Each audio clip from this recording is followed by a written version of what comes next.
क्या आपको पता है कि आयुर्वेद में गर्भधारणा को एक्सीडेंटल नहीं बताया है। आयुर्वेद में आचार्य चरक ने ये बताया है कि किस मंथ में आप कंसीव करें ताकि आपका बच्चा बहुत बुद्धिमान हो, बलवान हो और दीर्घायु मतलब श्रेष्ठ संतान हो। तो ये वीडियो आपके लिए है अगर आप चाहते हैं इसी तरह का बच्चा आपको हो। नमस्कार, मैं डॉक्टर ज्योति, आप देख रहे हैं डॉक्टर ज्योति आयुर्वेदा चैनल।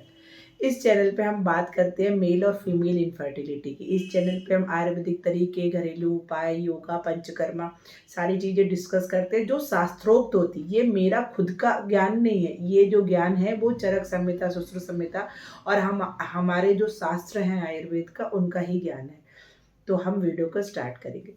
इस वीडियो में मैं बताने वाली आपको सर्वश्रेष्ठ मंत्र, वो मंत्र सर्वश्रेष्ठ क्यों है, उसके पीछे आचार्यों ने क्या लॉजिक लगाया है, उसमें बच्चे जो होते उनमें क्या क्वालिटीज होती हैं और इन मंथ में कंसीव करने के लिए आपको क्या तैयारी करनी है और इन मंथ में कंसीव करने के बाद आपका जो बेबी रहेगा वो किस तरह का रहेगा। तो वीडियो के अंत तक आपको बने रहना है। वीडियो अच्छा लगेगा तो लाइक एंड शेयर करना बिल्कुल भी ना भूलें। देखिए, आचार्य चरक के अनुसार जो मंथ है वो है हेमंत और शिशिर ऋतु। मतलब हेमंत मंथ जो है वो नवंबर और दिसंबर है। शिशिर ऋतु मतलब जनवरी और फरवरी है।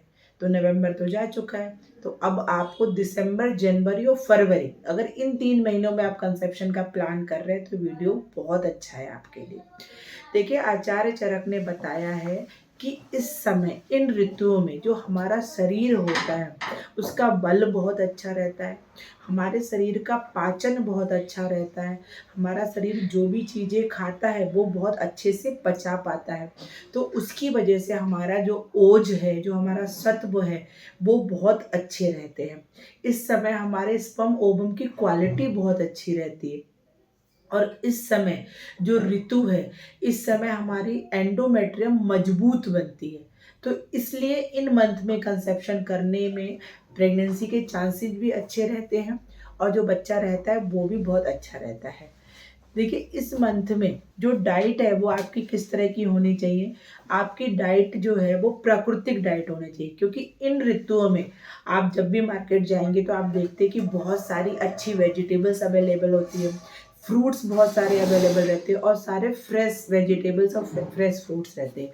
तो आपको इस ऋतु में क्या लेना है, इस ऋतु में आपको सूप का सेवन करना है। उस सूप में आपको क्या डालना है, जो सब्जियां आपके पास अवेलेबल है उसमें आप ब्रोकली ले सकते हैं, लौकी डाल सकते हैं, पालक डाल सकते हैं, टोमेटो डाल सकते हैं।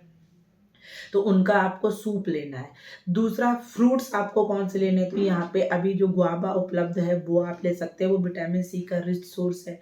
आंवला इस सीजन में उपलब्ध है, तो आंवले को आप 2 आंवले का या तो मुरब्बा या फिर जूस आपको सुबह लेना है, क्योंकि आंवला रसायन है, एंटीऑक्सीडेंट है, आपके एंडोमेट्रियम को अच्छा रखता है, तो वो ले सकते हैं। दूसरा, आपको दूध जो लेना है, वो दूध भी इस सीजन में अच्छा मिलता है, क्योंकि जो गाय भैंस जो चारा खाती है वो ग्रीन रहता है, बहुत अच्छा पौष्टिक रहता है, तो दूध भी अच्छी क्वालिटी का मिलता है।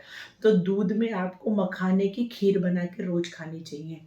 उसके साथ जो घृत है, इसमें गाय के घृत का सेवन आपको जरूर करना चाहिए। उसके साथ जो अभी लीफी वेजिटेबल्स अवेलेबल हैं, जैसे कि बथुए का साग है या फिर लाल भाजी है या फिर सोया की भाजी है, तो ये सारी चीज़ें आपके एस्ट्रोजन और प्रोजेस्टेरॉन के लेवल को अच्छा रखती हैं। तो आपको ये इसी सीजन में मिलती हैं।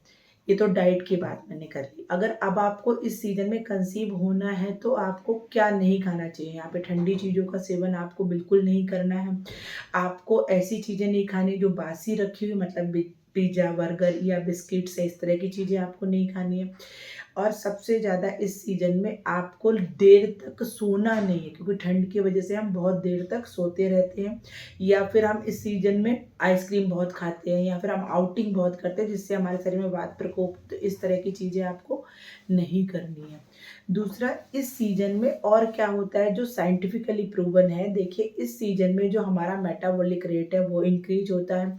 इस सीज़न में वातावरण बहुत शुद्ध रहता है, वातावरण बहुत एटमॉस्फेयर अच्छा रहता है, तो उसमें संक्रमण कम रहते हैं, इन्फेक्शंस कम रहते हैं, वेजिटेबल्स जो हैं उनमें कीड़े नहीं रहते हैं, तो इसलिए ये सीज़न बहुत इम्पोर्टेंट है हमारे लिए। तो इस सीज़न में कंसीव करने के लिए आप प्लानिंग कर रहे हैं तो इस तरह की डाइट लें। और इस ऋतु में अगर आप कंसीव करना चाहते हैं तो आपको शरीर शुद्धि ज़रूर करनी चाहिए, क्योंकि इस ऋतु में कफ बढ़ने से आपका ओव्यूलेशन डिलेड ना हो, इसलिए आपको एक बार वमन विरेचन, बस्ती है, रक्तमोक्षण है, शिरोधारा है, इस तरह का चीज़ें आपको करनी है।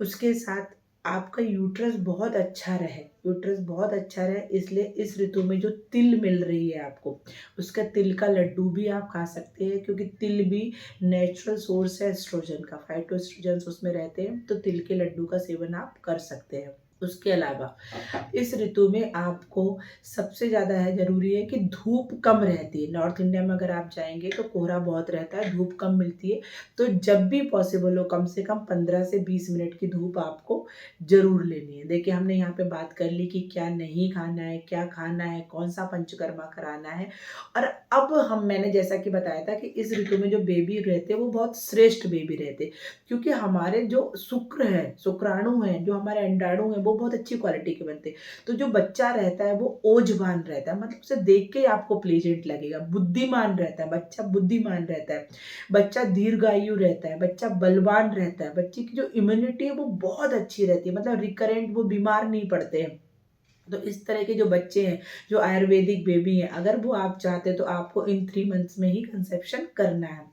उसके साथ अब इन 3 मंथ के लिए आपको कुछ ना कुछ तो तैयारी करनी रहेगी। सिर्फ़ ऋतु नवंबर, दिसंबर, जनवरी चल रही है उसमें कंसीव हो जाएँगे, नहीं, उसकी तैयारी भी आपको करनी है, तो डाइट में चेंजेज़ करिए, पंचकर्मा प्लान करिए।